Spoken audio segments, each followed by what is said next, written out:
আজকে আমি মজার একটা রেসিপি শেয়ার করব আপনাদের সাথে। এটা কম বেশি সবারই অনেক পছন্দের, আমারও ভীষণ পছন্দ। এখানে আমি রুই মাছের একটা ডিম নিছি, সুন্দর করে পরিষ্কার করে ধুইয়া হাত দিয়া চটকাই নিছি। লবণ, হলুদের গুঁড়া, মরিচের গুঁড়া, জিরার গুঁড়া, একটা বোম্বাই মরিচ কুচি, সাথে দিয়ে দিছি পেঁয়াজ কুচি, বেশি পরিমাণ ধনিয়া পাতা কুচি, ছোট একটা কাঁচা মরিচ কুচি। এখন আমি আবারও হাত দিয়ে সুন্দর করে মাইখা নিব একটু সময় নিয়ে। এটা যত মাখা হবে তত বেশি খাইতে মজা লাগবে।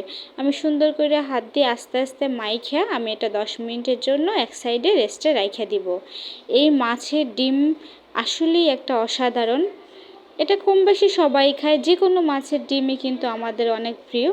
আর আমি তো যে কোনো মাছের ডিম হইলেই এভাবে ভাইজা ভাইজা খাই, আমার কাছে ভালোই লাগে।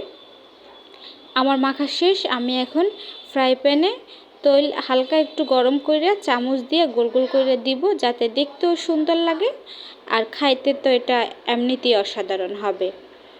সবাই অবশ্যই কিন্তু কমেন্ট করে বলবেন আমার এই ডিম ভাজাটা কেমন হয়েছে। সবার কাছে রিকোয়েস্ট রইল। যাই হোক, কথা বলতে বলতে আমার কিন্তু ডিমটা প্রায় দেওয়া শেষের দিকে। আমি এটা একবারে মিডিয়াম আঁচে এক পাশ ভাইজা অন্য পাশ সুন্দর করে উল্টাইয়া দিব। আসলে মাছটা থেকে আমার মনে হয় ডিমটা বেশি পছন্দের সবার। ডিম আসলে সচরাচর সব মাছে কিন্তু তারপর থাকেও না। কিছু কিছু মাছ ডিম থাকে, কিছু কিছু মাছের ডিম থাকে না। তো আমার অনেক দিন ধরে ডিম খাইতে ইচ্ছা করছিল, এই জন্য আমার জামাইরা বলছে একটা ডিমওয়ালা মাছ আনবা যাতে ডিম হয় আর ডিম খাই। অনেক দিন পর তো অনেক বেশি মজার ছিল। অনেক দিন বলতে 2 মাস আগে মনে হয় খাইছিলাম। আর আমরা তো ঘরে মানুষ 2 জন, এই জন্য অনেক বড় মাছ আনা হয় না, আমরা মিডিয়াম সাইজের মাছ আনি। আর এক মাছ কিন্তু প্রতিদিন খাইতে ভালো লাগে না।